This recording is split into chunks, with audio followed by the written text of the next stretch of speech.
मैं डॉक्टर नीरज भूटानी हूँ और मैं आपसे कुछ एक इन्फॉर्मेशन शेयर करना चाहता हूँ। ये आज से 2 दिन पहले की बात है और ये स्ट्रोक के पेशेंट्स के बारे में है। एक 35 वर्षीय नवयुवक जो सुबह 8:30 बजे नाश्ता कर रहा था और नाश्ता करके जैसे ही उठा उसको लगा कि उसका दायां अंग काम नहीं कर रहा और उसकी बोली आनी भी बंद हो गई। उसकी पत्नी ने स्ट्रोक के इन लक्षणों को तुरंत ही पहचान लिया और उसको इमरजेंसी में दुर्लभ जी हॉस्पिटल में लेकर आए। और उस पेशेंट का जैसे हमने सीटी स्कैन किया उसमें ये पता चला कि अभी इसको परमानेंट डैमेज ब्रेन में नहीं हुआ है। और फिर हमने उसका सीटी एंजियो किया जिसमें हमें पता चला कि उसकी एक धमनी में रुकावट है। और उसके बाद हमने उसको प्लान किया कि हम उसको क्लॉट बस्टर का एक इंजेक्शन लगाएंगे। हालांकि वो इंजेक्शन हम उसे लगा नहीं पाए क्योंकि उसका खून की एक जांच में कुछ खराबी थी जिससे उस इंजेक्शन का कॉम्प्लिकेशन हो सकता था। तो हमने हमारे जो इंटरवेंशन न्यूरोसर्जन है उनको इन्वॉल्व किया और उन्होंने उस थक्के को मैकेनिकल रूट से यानी कि एंजियोप्लास्टी के द्वारा निकाल दिया।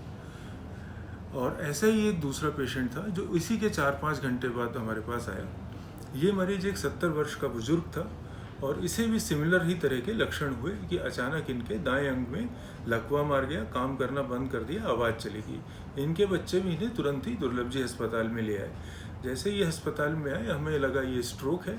चूँकि ये 4 से 5 घंटे के बीच में आए थे, हमने तुरंत इनका MRI कराया और उस MRI में स्ट्रोक कंफर्म हुआ और उसके बाद हमने इनको क्लॉट बस्टर इंजेक्शन लगाया। तो ये जो दोनों पेशेंट हैं, आप ये देखेंगे दोनों की उम्र अलग है पर दोनों को बीमारी एक ही हुई। और इन दोनों में कॉमन चीज़ ये थी कि ये तुरंत ही बीमारी होते ही इन्होंने बिल्कुल तुरंत समय ख़राब नहीं किया और ये दुर्लभ जी में आए।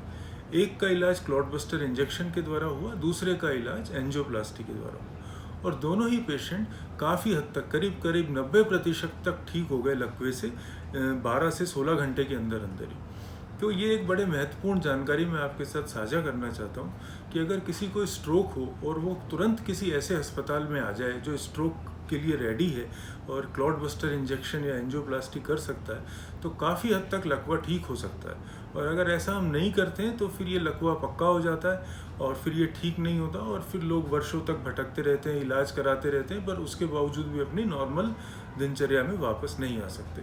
धन्यवाद।